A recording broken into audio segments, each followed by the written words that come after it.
Chapter 1, Sloka 19. Sagoshodhartarashtraanam. Sagoshodhartarashtraanam. Sagoshodhartarashtraanam.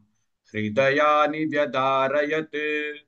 Hridayani vyadarayate. Hridayani vyadarayate. Sagoshodhartarashtraanam. Hridayani vyadarayate.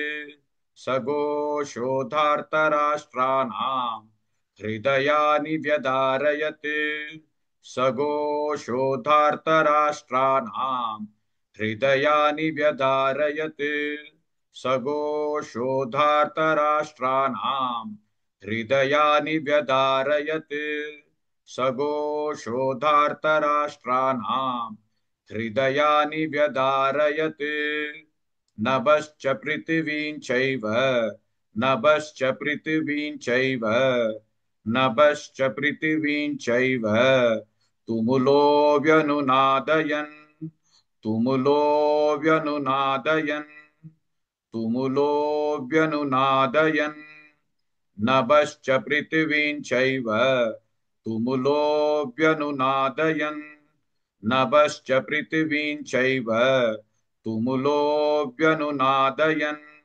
नभश्च पृथिवीं चैव तुमुलो व्यनुनादयन् नभश्च पृथिवीं चैव तुमुलो व्यनुनादयन् नभश्च पृथिवीं चैव तुमुलो व्यनुनादयन् सगोषोधार्तराष्ट्राणाम् हृदयानि व्यदारयते नभश्च पृथिवीं चैव तुमुलो व्यनुनादयन्.